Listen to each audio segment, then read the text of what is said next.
throw another young player out there at the moment? I know the context is very, very different with Mathys, but he is still 19. So I guess, do we have to kind of temper expectations a little bit with him, given his age? What is it? Apples and oranges, or apples and? I mean, we're talking totally different worlds. I mean, He's still 19. Yeah, but he's played in the Bundesliga for almost a season and a half. Yang came from the K League, which is no disrespect to K League, is a hell of a jump. I think in terms of the age, yeah, maybe you're right in terms of tempering, but we've got younger players in the team. It's not just about age. So we've got Archie and Lucas are 18, Mikey's 17. So I always kind of dismiss the age factor. To me, it's more about their maturity as a person and their experience. And, you can get two wildly different sort of beasts in terms of two 19-year-olds who maybe both have the capability of making it at this level, but in terms of where they are in their career, it could be miles apart. And I think Mathys is a totally different sort of thing for us and our expectations around him. I would expect him to play significant part. He will play a significant part in our sort of end of season for sure and beyond. And I expect him. I know he wants to make an impact, and I'd be expecting him to do that. You say beyond, sort of some confusion, I think, coming from Germany about the nature of his option. If the club decides to take that up, is your kind of understanding that he will be a Tottenham player next season? He'll be a Tottenham player, mate. Yeah. He'll be a Tottenham player. I think he'll show everyone he's going to be a Tottenham player in the next 6 months. So I didn't bring him here for 6 months. Thank you. Ange, I'm intrigued by the powers of your persuasion. Do you have a special phone? So your dealings with me over the last 18 months haven't convinced you of me having the powers? No, thank you, mate. As a kind of smooth operator on the phone, I've obviously got it completely wrong. I think there's something to be said for honesty and integrity, and as much action speaking louder than words. I think I've got a pretty compelling story to tell, because I think when I speak to players, I'm not trying to sell anything that there isn't plenty of evidence for. So now I think most players, I think that's where they get sort of comfort more than anything else, because I don't think it's about smooth talking or about, like I said, selling or. I think there's a real good story here, which I really believe in, and I speak from a real sort of strong conviction that what I'm saying it will come to fruition. I really believe that. So I don't think I need to sort of do anything special now. It doesn't always. I mean, you're hearing the success stories. There's plenty of people who. It hasn't worked that way.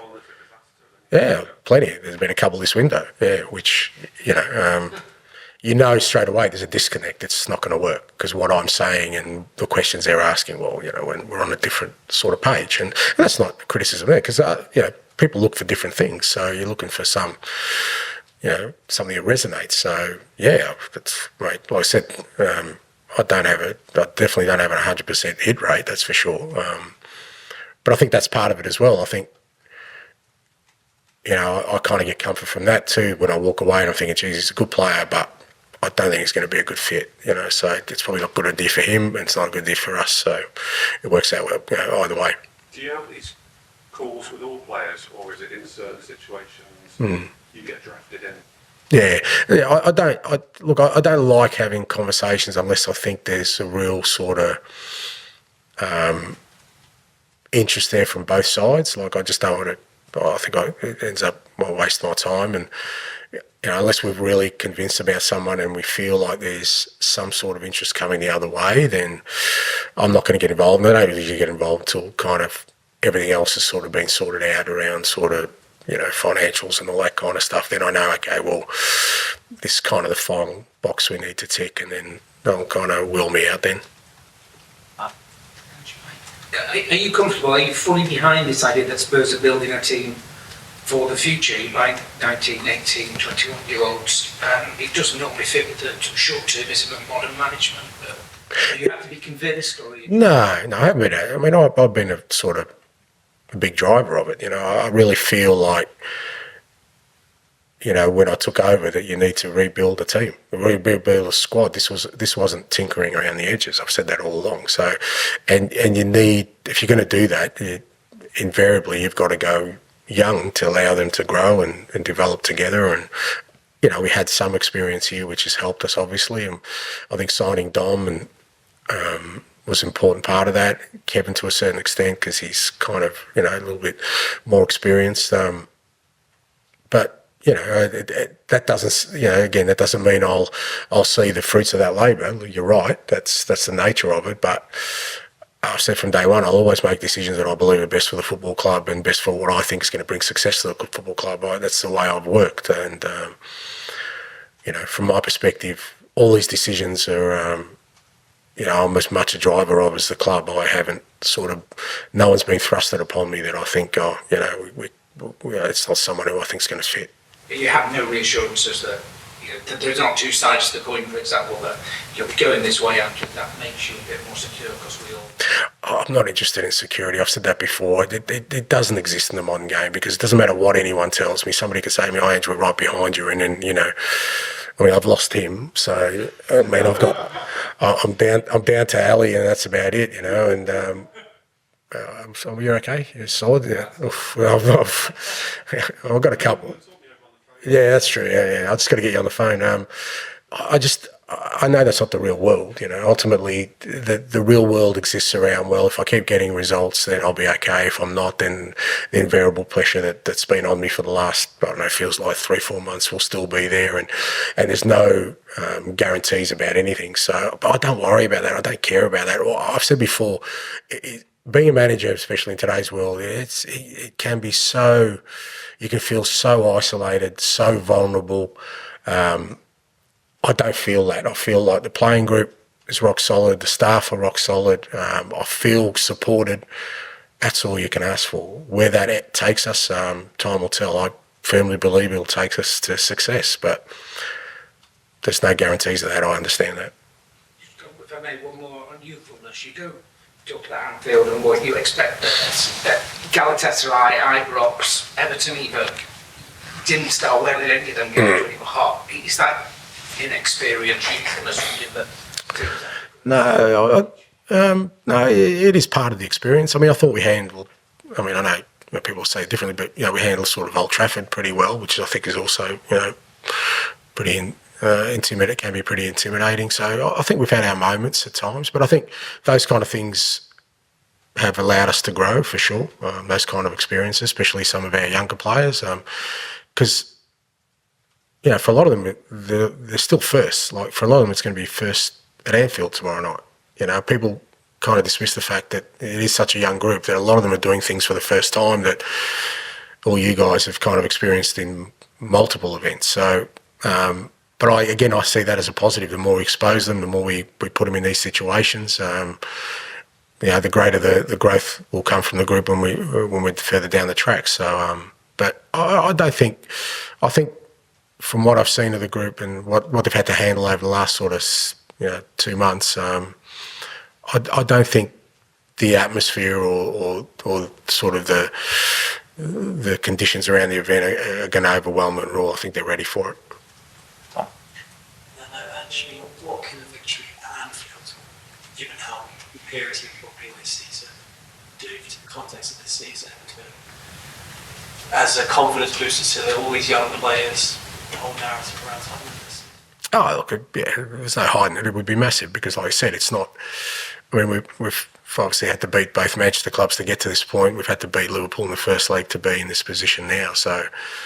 We get to a final, it's going to be hard-earned. And like I said, going to Anfield, the way they're going this year, they've been an unbelievable team. They're so consistent.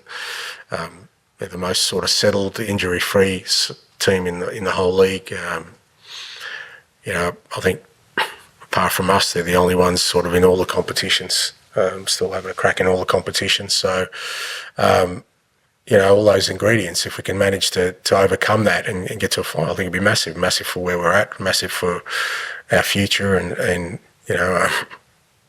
I'm sure it'll accelerate the growth of our players and the belief in what we're trying to do. So, in that context, it's a massive night for us. But I think we've earned the right to be in this position, even though it's been a real difficult season for us. So, I think we've earned the right to be in a position where we can make a big impact.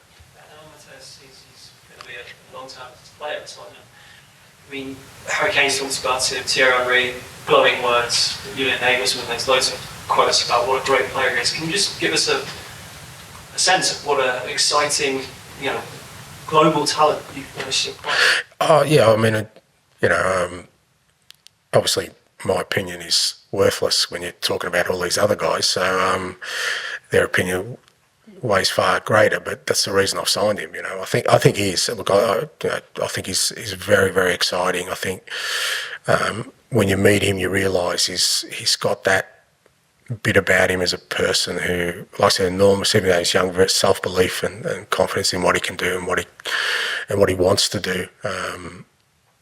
Even though he's young physically, he's already sort of in a place where he can take on the enormous challenges of being an attacking player in the Bundesliga, and I think he can handle the Premier League. I think he's a goal scorer. He can take people on. He's got speed.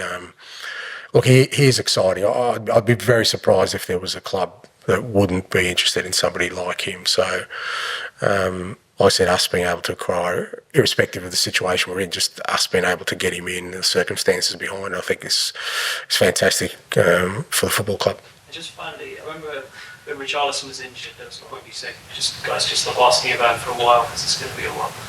With Mickey and particularly Christian, are we in that territory at all, or is it completely different? Because it feels like it drags on. Yeah, it probably does. It's probably why I probably get asked about it sort of on a weekly basis, and I don't understand that they're two significant players, but I think whenever a player sort of is out for a sort of significant amount of time and gets re-injured,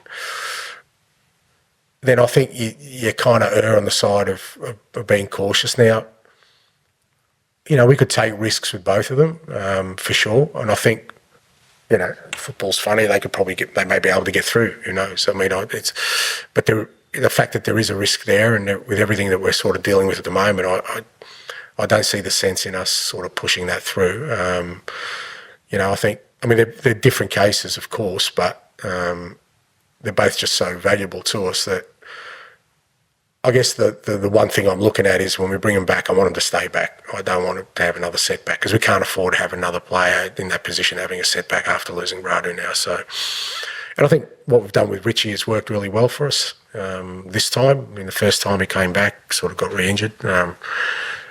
He's playing more than I want him to at the moment, which is not great, but he looks strong. He feels a lot better. Like he was convinced when he came back that he was ready to go.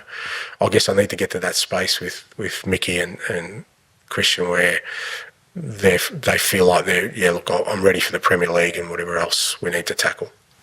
Hamza. Exactly, Ange. You just mentioned Liverpool having a pretty much injury for the squad a moment ago, them also being in all the cups. Is there anything that you look to what they're doing differently? Their club says that they've been a bit lucky and also they're trying to adjust to how they train. Is there anything that you're thinking of doing differently or happen to doing differently with your team this week? Look, I think I said last week we're looking at a whole range of things. I think for us, it's really hard to sort of investigate on the run, and I think that's where you kind of you may make decisions that come back that weren't exactly well reasoned out. I got a couple of ideas, and I think ours probably stems back, like I said, before the pre-season. I think we had a lot of players who probably didn't get the break they needed, and we started the season. We're obviously really bullish about how we wanted to go this year and wanted to tackle everything, and we probably weren't ready for that, and we paid the price for that. And we've had and we have been unlucky as well because, not all injuries have been sort of muscle injuries.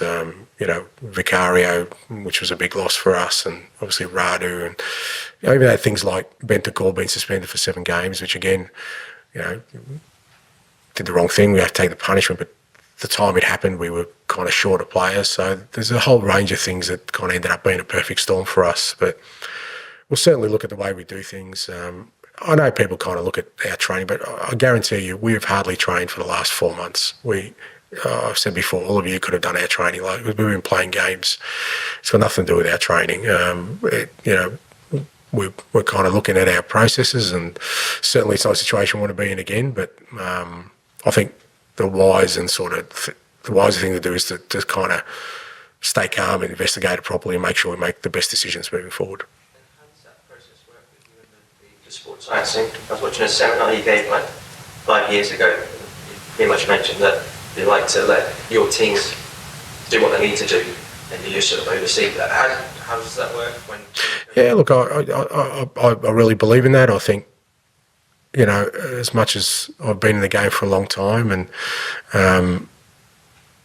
that's not my area of expertise. You want to employ the best people with the best knowledge, and allow them to do what they feel is best.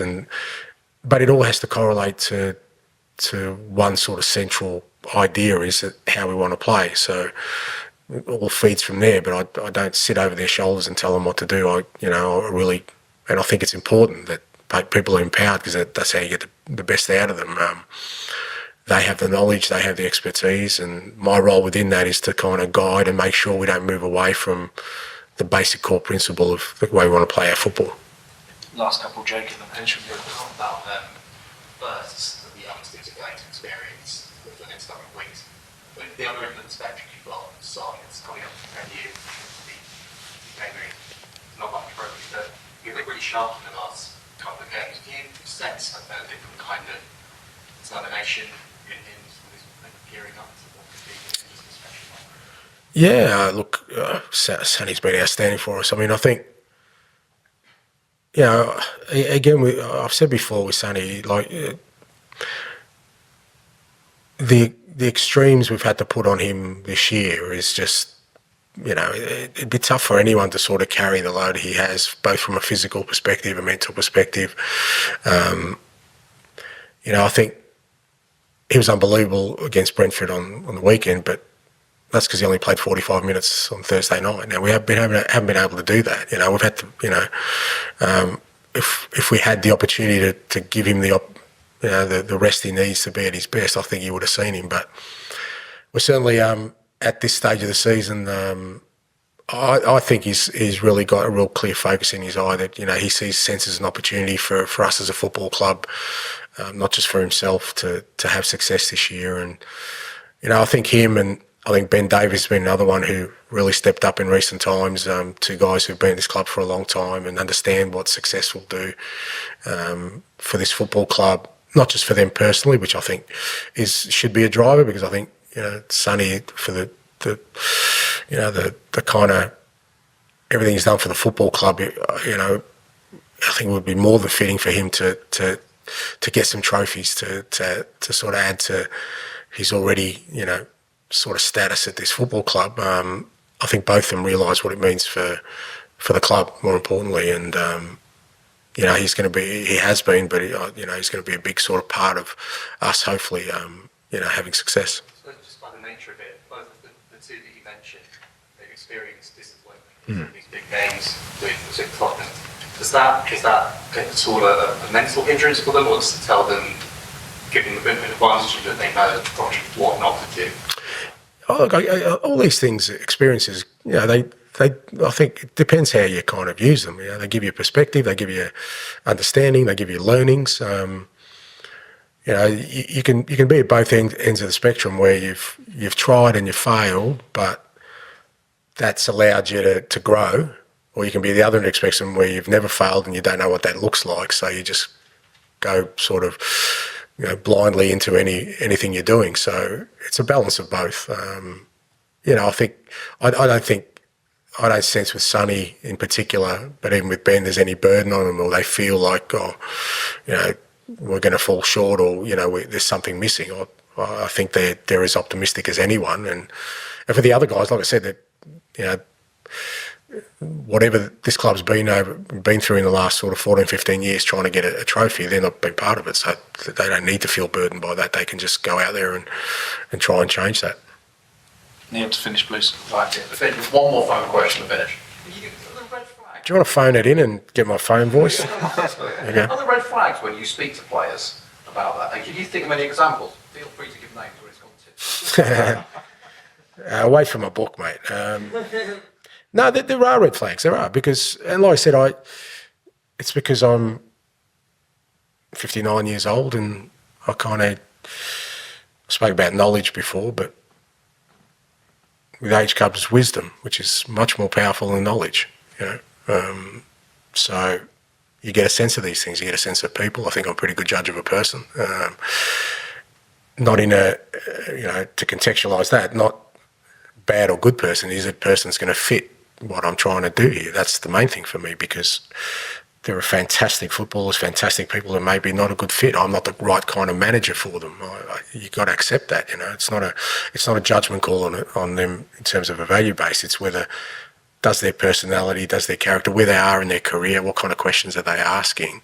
I've said before, if you get a sense by what they say as to where they're at in their careers, and you go, okay, well, that marries up with what we're trying to do here. And so there are sort of red flags, and I think it's important that there are, because the last thing I want to do is bring a player here who's not going to fit, because it's not good for me and it's not good for the player either. They've got a big decision to make, and they need to know what they're walking into. So I try and paint as clear a picture as possible of what you're coming into. So, and there's been times, again, I won't name names, where players have gone, actually, that's not for me. And I respect that, I'd rather that than sort of, like I said, we all agree and everyone's happy. And the worst thing you can do is say, well, geez, I've got a great contract, great money, and you come in here and you're not happy, because then you realise that that's not the important bit. Last week, how long did you speak to Tel, and how long did it take you to realise, Oh, look, it was a sort of exchange that lasted sort of conversation, messages over a couple of hours, and I felt if I kept him on the phone long enough, I'd wear him down, and he was falling asleep at the end, I think. So I got a sense pretty early on that there was a connection there, and he was hearing what he wanted to hear. Like I said, it's a big decision. He's a 19-year-old man at a fantastic football club. They would be quite happy to sort of keep him there, I'm sure. But he also knew that he needs to play. But not just play, where he's going to develop, Then I think it's a credit to him, then rather than just sort of jump at whatever came to him, he was really thorough in the way he made his decision. Thanks, guys. Thank you. Ange.